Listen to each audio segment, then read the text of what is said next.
Since the Garden of Eden, there have been principalities and powers, spiritual wickedness in high places influencing humanity. The event in the garden was not a one-time event in the distant past. It's an ongoing spiritual battle initiated by Satan. The enmity put between Eve's seed, Jesus, and the Nahash is profound and worth a lot of exploration. All of our lives we've been deceived by the prince of this world, but those lies are coming to light. Satan and his followers are constantly deceiving and causing people to fall, and then they blame us. They are our accusers, but Jesus is our advocate because Jesus knows we wrestle against principalities, powers, and spiritual wickedness in the unseen realm, even when we may not recognize it. Even when Jesus was crucified, he said, "Father, forgive them because they don't know what they're doing. They know not what they do." The spirit of Satan entered Judas to cause him to betray Jesus. Remember something like scales that were removed from Paul's eyes on the road to Damascus. There's no doubt who put those scales there, the old serpent. But Jesus overcame the wicked world. Jesus consistently cast out demons during his ministry. Jesus made the declaration that the gates of hell would not prevail over his church at the foot of Mount Hermon, and they will not prevail. That's why they hate Jesus. Principalities, powers, and spiritual wickedness in high places are in another dimension, and they influence us in ways we may not even realize. Satan is the prince of the power of the air. If he's a prince, then he has spirits under him who are also powers of the air. But what is the power of the air? It's the ability to transmit thoughts. But how does that work? Well, first of all, there has to be the element of consent. Satan and his demons are legalists. But on a more specific or scientific technical level, how does it work? Neurological receivers in the human brain are affected by electrical signals. Oftentimes, these electrical signals are affected by outside sources. Some examples of those outside sources would be words, like what Satan said to Eve in the garden, sounds, pharmakia, biotech, art, architecture, music, meditation, symbols, stories, movies, plays, opera, video games, etc. All of the things that I cover on this channel. Of course, demons know how to transmit these thoughts and inhabit the consciousness of humans because they are taught this by their prince of the power of the air and have been perfecting this craft for thousands of years. So my theory is that our sinful actions often come from our thoughts and beliefs, which can be influenced by demons operating underneath their prince, Satan. These entities knowingly and systematically affect our neuroreceivers in our brain to deceive us because they want us to fall and suffer. Now we can talk about some of the occult practices done purposely to give that realm access to the human consciousness. Some examples are, of course, witchcraft and sorcery, pharmakia, which I talk about all the time. You also have meditation, incantations, trance, astral travel.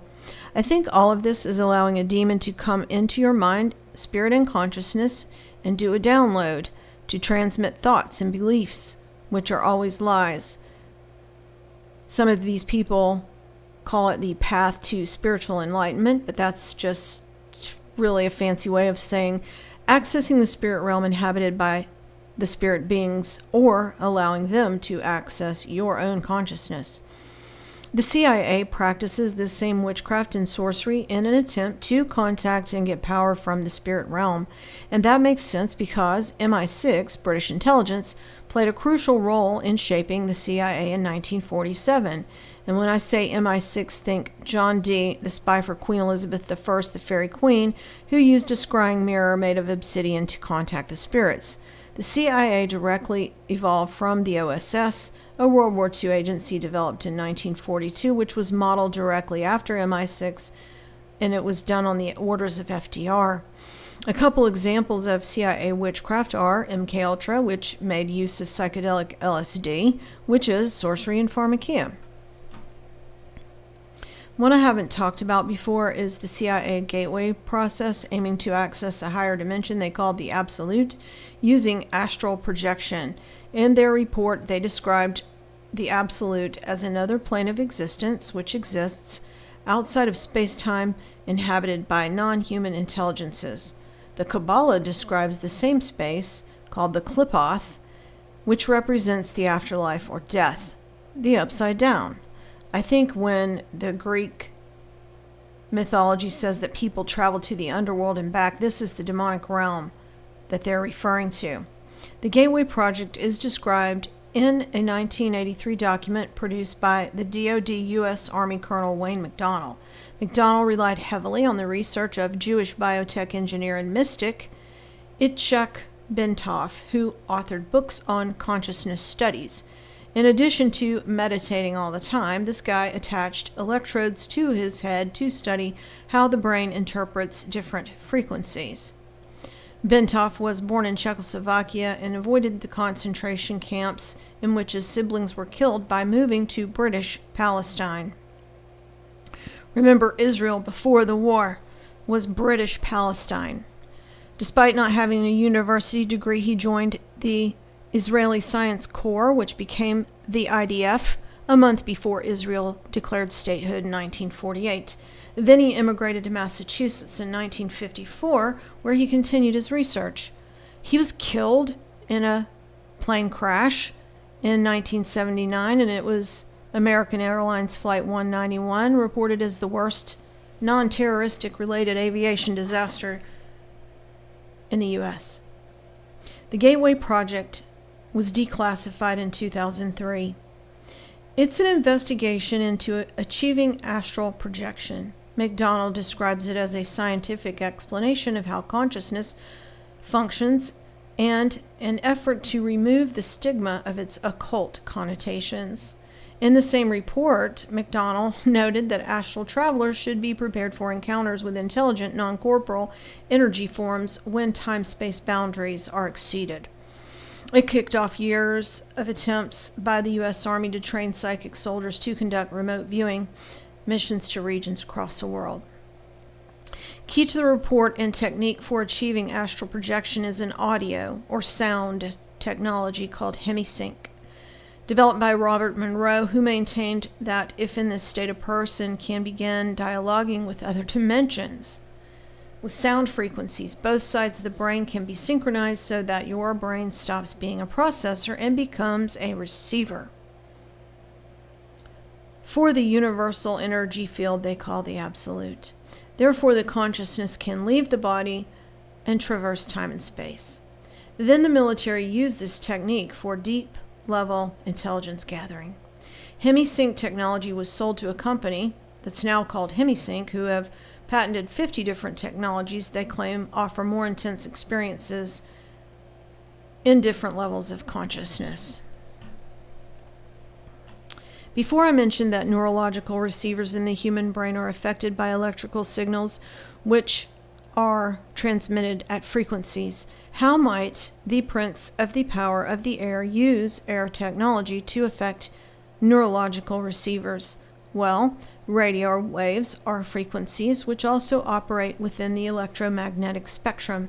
That is why in Stranger Things the kids used a radio tower to affect the upside down. Wi-Fi and Bluetooth use radio waves at a certain frequency. Then you also have nanotechnology. Nanotech is coupled with electronic devices through nanoelectronics, which are nano-sized electronic components, which are transmitters and sensors or receptors, otherwise known as receivers. And that nanotechnology, I think, could be a technology described in the body activity data model in the Microsoft patent WO060606. I will play a previous video that I did about all of this titled Ghost in the Machine. This is a long video because it not only goes into the technical explanations, but it also outlines some of the club members involved and are in its rollout, and also the polytheist themes involved. And I'll play this now. How wireless communications and Bluetooth work lately. It's a little spooky, and it's likely fallen angel technology, and likely will factor into the mark of the beast. So I'm going to give a technical review of how it works, even though most people already know. The point of the review is to illustrate where it's likely leading in the future. I'm also going to talk some about the people who discovered, invented, or promoted this technology along the way because they were likely communicating with the fallen. So here's the technical explanation of how it's currently used. Wireless technology enables devices to communicate and share data without physical cables using radio waves, electromagnetic waves, which travel through the air and can be received by devices via their antenna. Different wireless technologies operate at different frequencies within the electromagnetic spectrum. The electromagnetic spectrum encompasses all types of electromagnetic radiation, which is a form of energy that travels in waves. Electromagnetic waves are created when an electrical field interacts with a magnetic field. Here are examples, with the radio waves being the longest and the lowest frequency. So who discovered electromagnetic radiation, something we can't see? James Clerk Maxwell, Fellowship of the Royal Society, and Fellowship of the Royal Society of Edinburgh, and so was his father a member. He also had familial connections to the Liddells, as in Alice Liddell, the child love interest of the author of Alice in Wonderland that book was based on. James Clerk Maxwell's uncle was Sir George Clerk of Penicuik, 6th Baronet, also Fellowship of the Royal Society and Privy Council.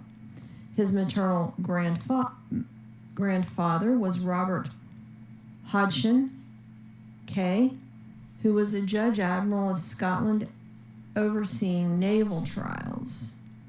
He was a Scottish physicist and mathematician responsible for the classical theory of electromagnetic radiation, which was the first theory to describe electricity, magnetism, and light as different manifestations of the same phenomenon.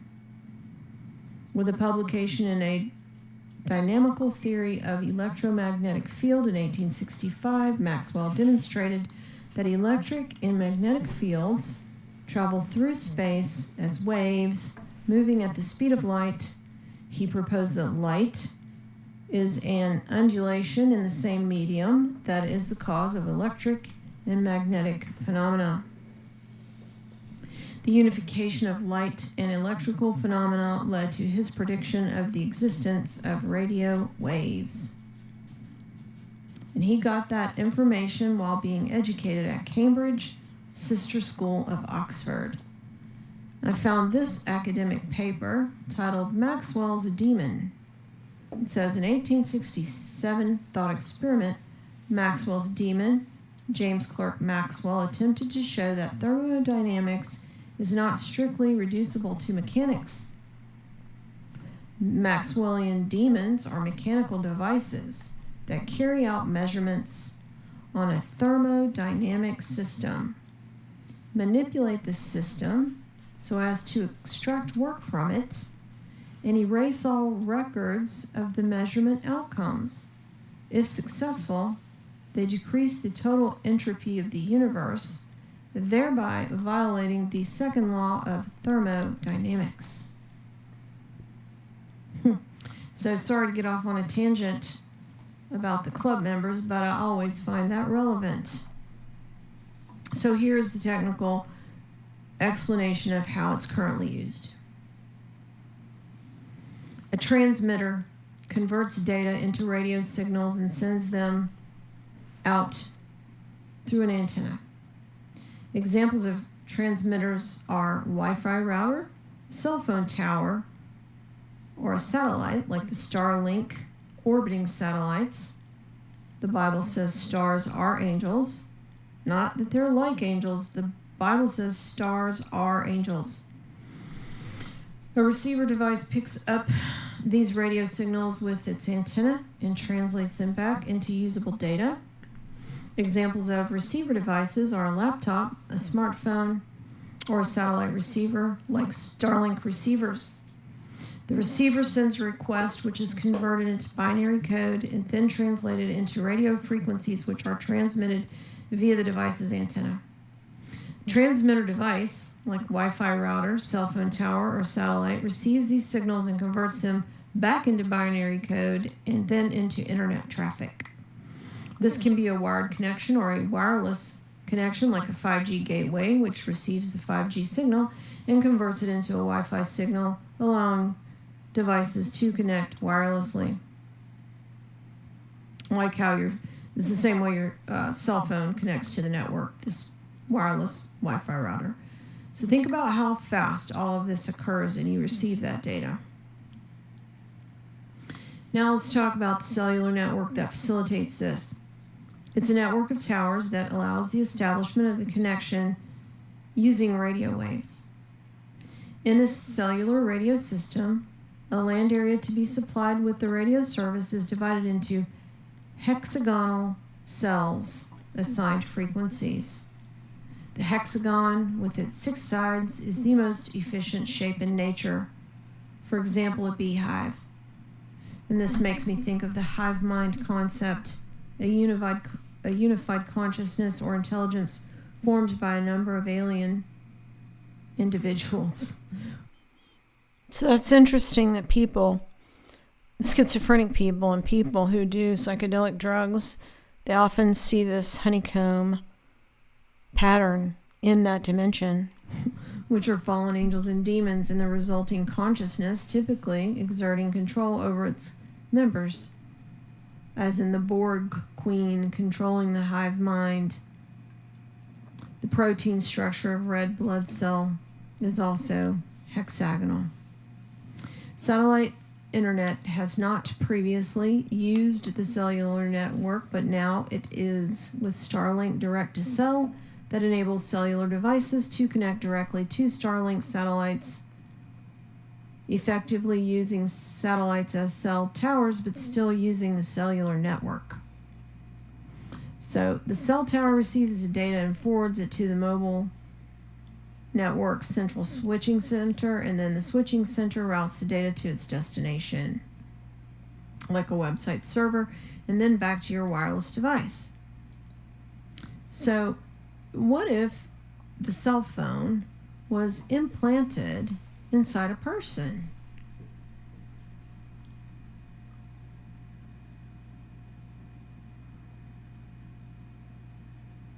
What if?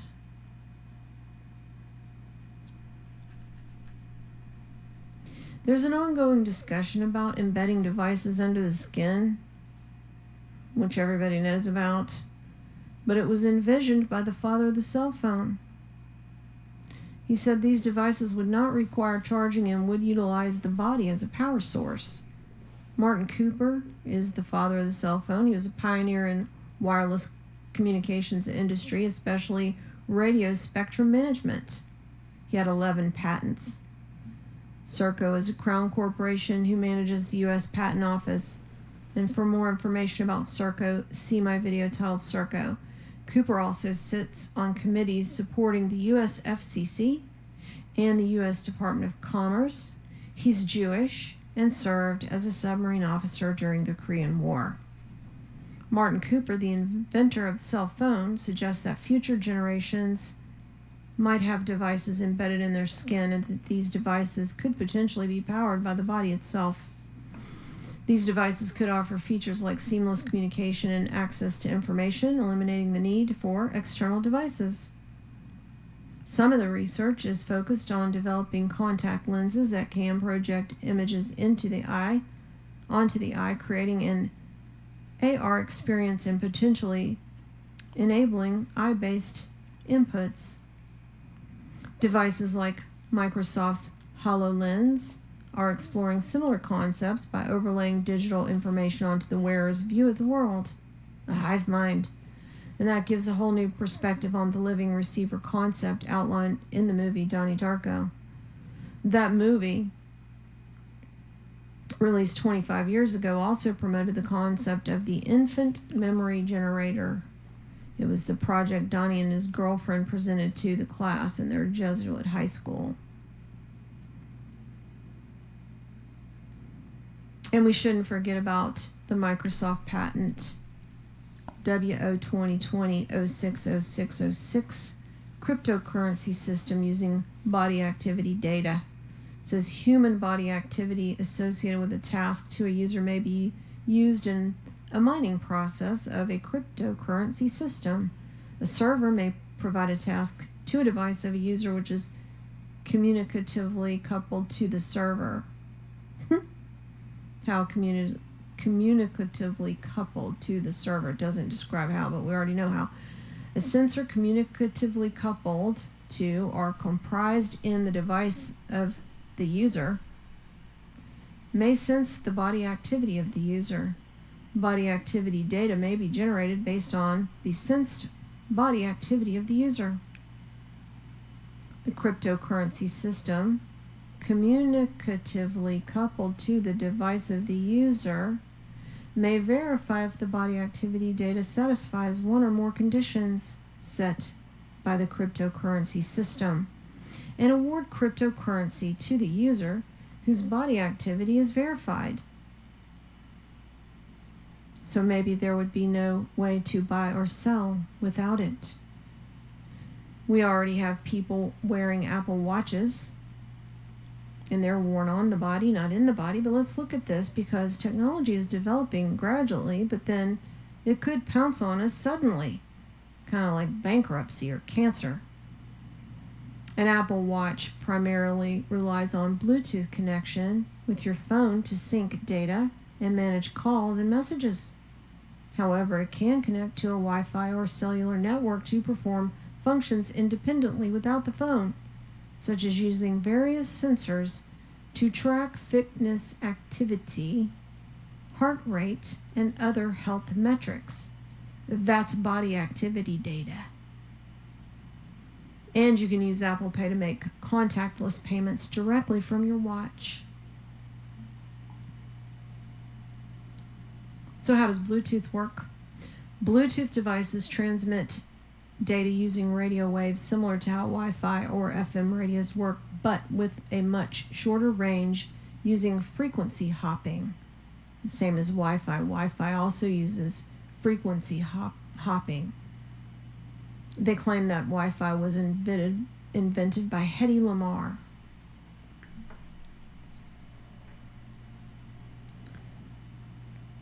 Or that frequency hopping was invented by Hedy Lamarr. It says Hedy Lamarr and George Antheil are credited with inventing frequency hopping, spread spectrum technology specifically for secure radio communications during World War II for the Allies.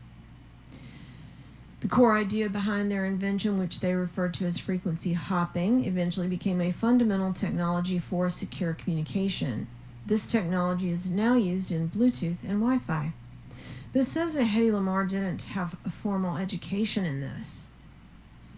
It says at 18, after starring in the first non-pornographic movie to portray sexual intercourse, she married Fritz Madel, a Jewish arms dealer and prominent fascist, closely associated with fascist Italy, and ally of Prince Ernst Starhemberg, then commander of the Austrian nationalist militia, which he furnished with weapons and ammunition.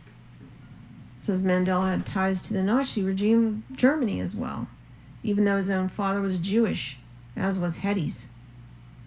Dictators of both countries attended lavish parties at the Mandel home. Lamarr accompanied Mandel to business meetings where he conferred with scientists and other professionals involved in military technology. It says these conferences were her introduction to the field of applied science and nurtured her latent talent in science. But then it also says she used her celebrity status to sell war bonds. She also played Delilah in Samson and Delilah. the highest grossing film of 1950, which she won 2 Oscars. So do you think that she really invented frequency hopping? Because I don't. That's not to say that she couldn't just because she was pretty and a star, but sex sells, and war was for sale. And we already know who manages the patent office, so they can attribute the patent to anyone they want. And I think she kind of looks like Diana there with all the stars, I think. And besides, George Antheil, the supposed co-inventor of frequency hopping, was an American avant-garde composer, pianist, author who published a book of war predictions titled The Shape of War to Come, which focused on international strategy and predictions about the unfolding of World War II. Bluetooth is a transmitter and a receiver. Before devices can communicate, they need to be paired. One acts as the master and the other as the slave. Newer versions of Bluetooth extend well past the original 10-meter range. So I guess you could say that Bluetooth technology could eventually become a way to transmit your health and financial data. The symbol for Bluetooth is a rune. So I'm going to play part of a video I did about what that could mean. It started out with the explanation of how runes were used to create the Goetia and eventually emojis, but I'll just mainly play the part focusing on the runes.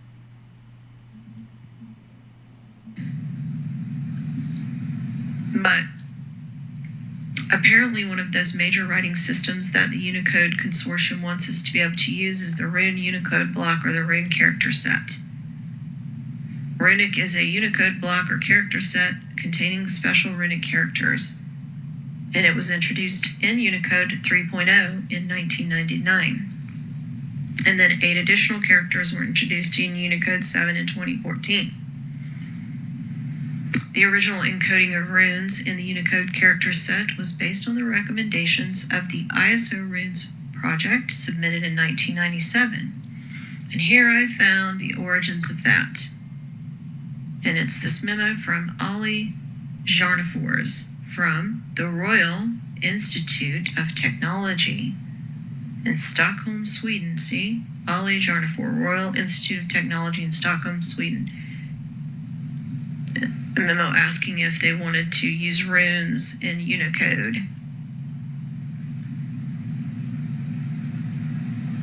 So then in 2015, Unicode 8 was released. And that's the same year that the Omani government joined the Unicode Consortium. And the Unicode 8 version, released in 2015, is known as the occult version.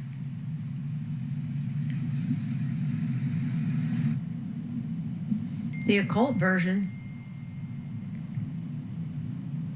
So Bluetooth is something used in current culture, right? Our beast system culture. The name Bluetooth was proposed in 1997 by Jim Kardash of Intel. The claim is that the name was inspired by a conversation with Sven Madison, who related Scandinavian history through tales of Franz Bengtsson's historical novel The Long Ships, which was about Vikings and the 10th century Danish king Harald Bluetooth. The claim is that upon discovering a picture of the rune stone in Harald Bluetooth, the history of the Vikings, Kardash proposed Bluetooth as the code name for the short-range wireless program, which is now called Bluetooth. For the record, I do not believe that. I believe the selection of this symbol was intentional form of spellcasting. Bluetooth is the anglicized version of the Scandinavian Old Norse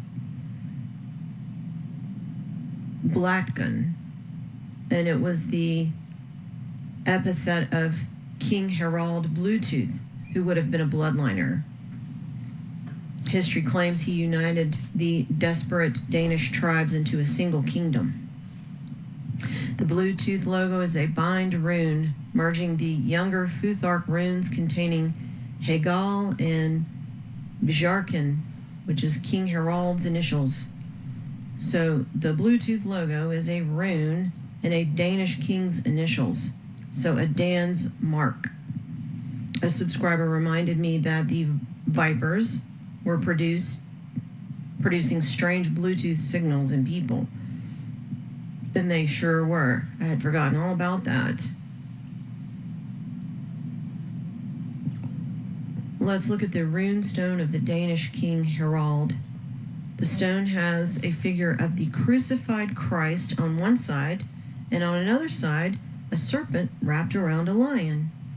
Christ is depicted as standing in the shape of a cross and entangled in what appear to be branches. These are called the Jelling stones, and they're massive carved rune stones from the 10th century found at the town of Jelling in Denmark. The older of the two stones was raised by King Gorm the Old in memory of his wife Thyra. The larger of the stones was raised by his son, Harald Bluetooth, in memory of his parents, celebrating the conquest of Denmark and Norway and his conversion of the Danes to Christianity, it says. And then in 1994, the stones, in addition to the burial mounds and small church nearby, were inscribed on the UNESCO World Heritage List as an unparalleled example of both pagan and Christian Nordic culture. Both inscriptions mention the name Danmark, or Dan's Mark. The larger stone explicitly mentions the conversion of Denmark from Norse paganism and the process of Christianization alongside a depiction of the crucified Christ, and it is therefore popularly dubbed Denmark's baptismal certificate. But these are standing stones, and the use of standing stones to celebrate Christianity is not likely. The conversion of King Harald Bluetooth's conversion to Christianity is a contested bit of history. Based on what we know about the other bloodliners, I would say that is a ruse, because these people do not typically convert. They combine their paganism with the facade of Christianity, kind of like the Roman Catholic Church, and that will be the end time one world religion. It will be a combination of religions, but also faking the inclusion of Christianity. So that crucifixion of Christ on the stone likely represents a celebration interpretation. Another copy of this stone was placed in 1936 on the Dam Square in Utrecht in the Netherlands, next to the Cathedral of Utrecht, which is a Gothic cathedral, and those are not Christian churches, they are vampire churches, which I've covered in many other videos. And they're putting copies of these things all over the place. It says in 1955, a plaster cut of the stone was made for a festival in London, and it's now located in the grounds of the Danish Church in London. Copies also located in the Museum of Denmark and in Rouen, Normandy, France, near a church abbey offered by Denmark to the city of Rouen. By the way, Rowan was the name of the witch in Mayfair Witches. It says, a facsimile of the image of Christ on Harald's runestone appears on the inside front cover of Danish passports. I should pull that up, a picture of it. I didn't do that. But those runestones look a lot like Grimes' runestone, which I covered in this video titled The Prophet Grimes. And this is the one she posted on X prior to the crown virus, and it has a lot of spooky predictions, and it's written with emojis. A commenter said that Grim is another name for Odin, as in Old Grim, and there are plenty of places in England with that name.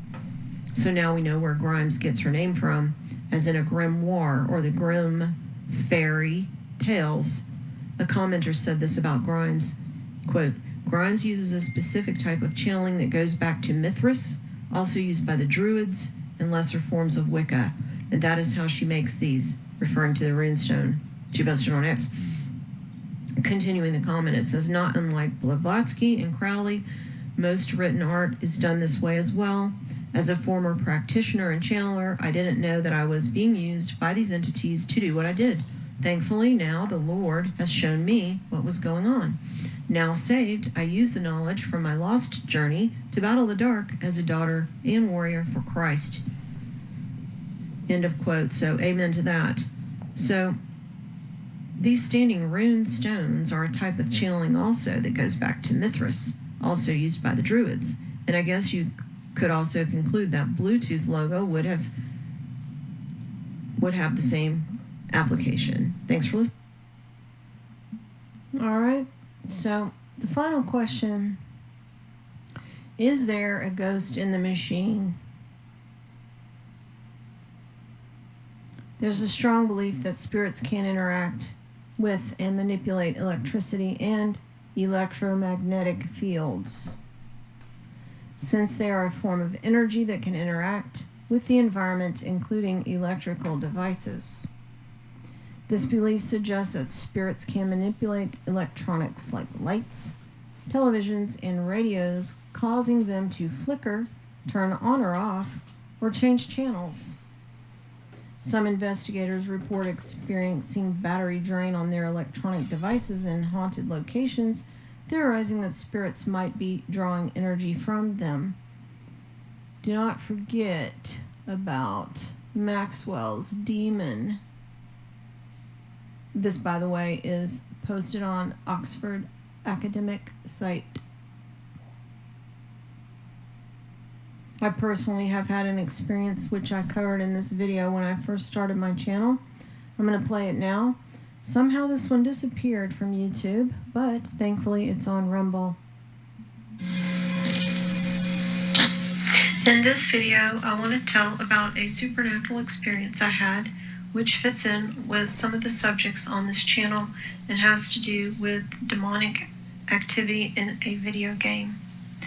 And that game was one whose theme song was performed for the Pope, and that even ties into the Nephilim Clown Circus Jester connection. So about 7 years ago, my son had installed this game called Undertale on his iPad without my having known about it. And I only found out about it because he showed me a YouTube video that went along with the game or was about this game. So Undertale, it's a 2D role-playing video game created by what they say is an independent developer. So not a major game or whatever they call that in the video game world or industry. And what it is the player controls a child who has fallen into the underworld and separated from the real world by a magical barrier. And the player meets up with monsters and navigates through a mini bullet hell, and they respond and have choices that affect the game, the characters, and then change the story and affect outcomes. And so my son showed me this video that went with it called Omega Flowey Boss Fight, which is a song and a video with a bunch of trippy monsters that also show in this gameplay screen, I guess. But also this text of what this character Flowey is saying scrolls throughout this video, and I'm not going to play it, but I'll read you what it said in the scrolling text with sounds like these little ding ding ding sounds as the letters scroll across the screen. So it said, and this is just a part of it, but all of it said, howdy, it's me, Flowey the Flower. I owe you a huge thanks. You really did a number on that old fool. Without you, I never would have gotten past him, but now, with your help, he's dead, and I've got the human souls. Boy, I've been empty for so long, and it feels great to have a soul inside me again. I can feel them wriggling. Oh, are you feeling left out? Well, that's perfect. After all, I only have 6 souls. I still need 1 more before I become God. And then, with my newfound powers, monsters, humans, and everyone, I will show them the real meaning of this world. And forget about escaping your old save file. It's gone, but don't worry. Your old friend Flowey has worked out a replacement for you. I'll save one over your own death, and so you can watch me tear you to bloody pieces over and over and over and over. So, of course, I was like, give me that iPad, and I deleted that game. And then I put that iPad in my room on my vanity, and it went into sleep mode, and then I went to bed. And in the middle of the night, I wake up to this noise, which is that dinging noise coming from the iPad. And it was scrolling across the screen in the same text, and it said, come play, come play, come play, come play, come play, over and over. And I could not get it to stop for what it felt like forever, but it was probably only just about a minute maybe. But I never forgot that, never. And even though my kids say I was imagining it or half asleep or whatever, but I wasn't imagining it. So here's the part that fits in with the other videos that I've been doing. So another song and video that goes with that game is Megalovania. And here it is. Here's the video for that song Megalovania. And this song Megalovania was played and performed for the Pope in the audience hall in January of 2022. Here, see this article. It says Pope Francis drew the attention of video gamers last week after the Italian Roni Roller Circus troupe performed at a Wednesday papal audience in Papal Hall.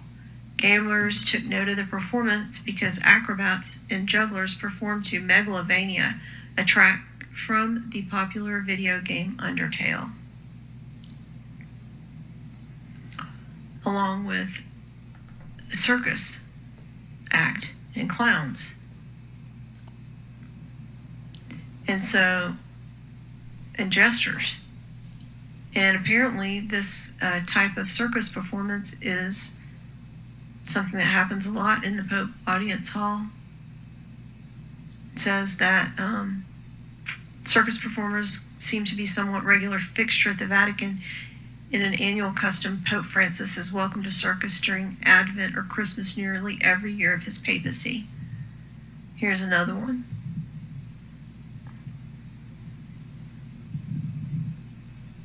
It's kind of sneaky. And here's more. Clowns.